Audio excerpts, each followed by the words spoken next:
Assalamualaikum warahmatullahi wabarakatuh.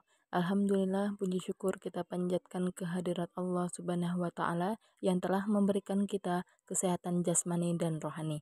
Salawat dan salam tak lupa mari kita curah limpahkan kepada junjungan kita Nabi besar Muhammad Sallallahu Alaihi Wasallam, yang mana beliau adalah Nabi yang membawa syafaat Allah, dan mudah-mudahan kita selaku umatnya mendapatkan pula syafaatnya di yaumul akhir nanti.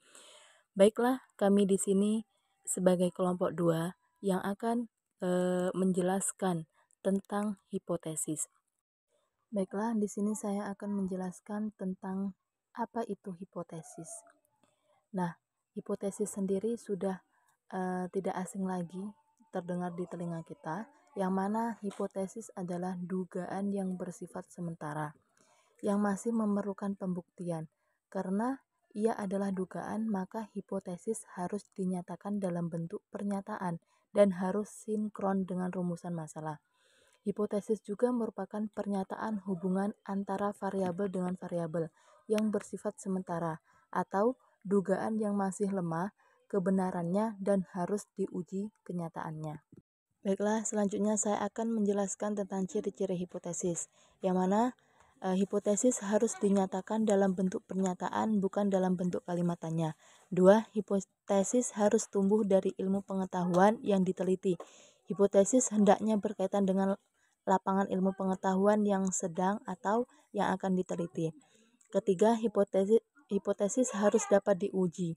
Hal ini berarti suatu hipotesis harus terdiri dari variabel-variabel yang dapat diukur dan dapat dibandingkan. 4. Hipotesis harus sederhana dan terbatas. Jadi hipotesis itu tidak menimbulkan perbedaan-perbedaan serta tidak terlalu luas sifatnya. Menurut Tuchman dan Harpir, hipotesis itu ternyata memiliki ciri-ciri khusus, yang mana harus menebak arah hubungan antara dua atau lebih variabel. 2. Harus dinyatakan dengan jelas dan tidak ambigu dalam bentuk kalimat deklaratif. Yang ketiga, harus dapat diuji, yaitu harus memungkinkan penyajian kembali dugaan dengan bentuk operasional yang kemudian dapat dievaluasi berdasarkan data. Menurut Johann Wibies, bahwa ciri-ciri hipotesis yang baik yaitu yang pertama itu bisa diterima oleh akal sehat, 2. Konsisten dengan teori atau fakta yang diketahui, 3. Rumusannya dinyatakan sedemikian rupa sehingga dapat diuji, 4. Dinyatakan dalam perumusan yang sederhana dan jelas. Baiklah, penjelasan selanjutnya akan disampaikan oleh rekan saya, Masyita. Kepada Masyita disilahkan. Di sini saya akan melanjutkan penjelasan mengenai macam-macam hipotesis. Macam-macam hipotesis sendiri dilihat dari sudut pandang tertentu atau dalam aspek-aspek tertentu. Di sini macam-macam hipotesis menurut Creswell.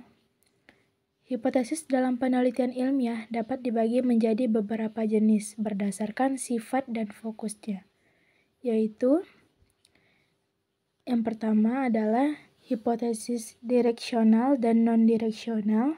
Yang kedua ada hipotesis kausal. Yang ketiga hipotesis statistik. Yang keempat hipotesis nol atau HO dan hipotesis alternatif atau HA.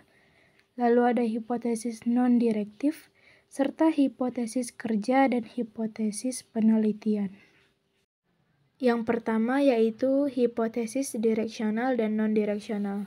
Hipotesis direksional sendiri adalah prediksi tentang arah hubungan antara variabel-variabel yang diuji. Sedangkan hipotesis non-direksional artinya adanya hubungan antara variabel-variabel tanpa merinci arah hubungannya. Artinya, dapat dikatakan bahwa hipotesis direksional adalah hipotesis yang terarah, sedangkan hipotesis non-direksional adalah hipotesis yang tidak terarah. Yang kedua ada hipotesis kausal, yaitu hipotesis yang menunjukkan bahwa perubahan dalam satu variabel akan menyebabkan perubahan dalam variabel lainnya. Yang ketiga ada hipotesis statistik, yaitu hipotesis yang digunakan dalam pengujian statistik sendiri. Hal ini mencakup adanya hipotesis nol atau HO dan hipotesis alternatif atau HA. Dari hipotesis statistik tadi sudah kita ketahui dua hipotesis lagi. yaitu hipotesis nol dan hipotesis alternatif. Apa sih kedua hipotesis tersebut?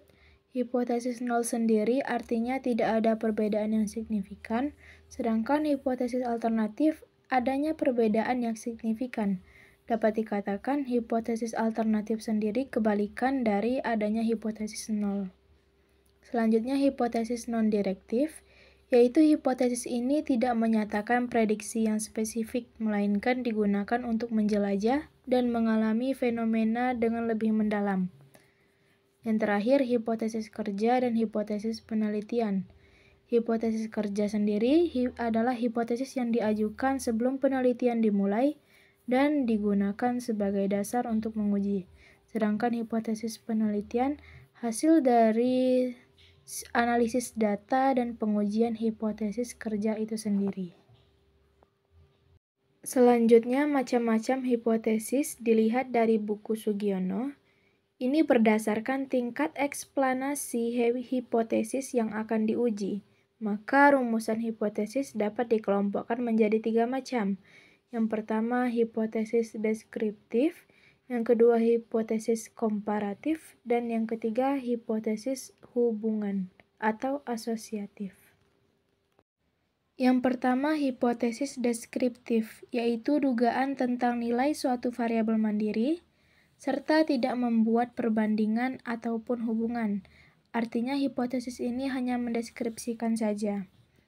Lalu, hipotesis komparatif, yaitu pernyataan yang menunjukkan dugaan nilai dalam variabel atau satu lebih pada sampel yang berbeda. Artinya adanya perbandingan dalam hipotesis ini. Lalu yang terakhir adanya hipotesis asosiatif, yaitu suatu pernyataan yang menunjukkan dugaan tentang hubungan antara dua variabel atau lebih. Artinya dia adanya hipotesis yang bersifat hubungan, apakah ada hubungan antara variabel ini dengan variabel yang lainnya. Penjelasan terakhir mengenai fungsi hipotesis yang sudah kita bahas tadi. Yang pertama, fungsinya, hipotesis memberikan arahan dalam penelitian yang berguna untuk mencegah kajian literatur dan pengumpulan data yang tidak relevan.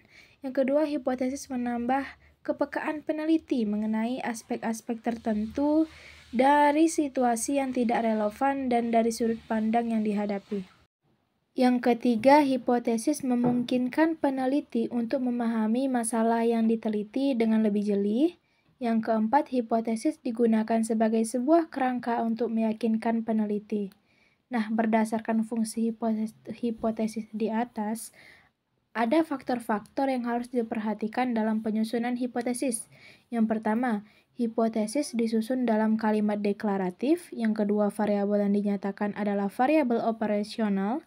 Dan yang ketiga, hipotesis menunjukkan hubungan antara variabel-variabel.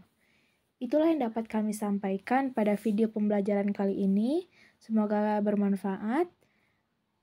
Sekian dari kami. Wassalamualaikum warahmatullahi wabarakatuh.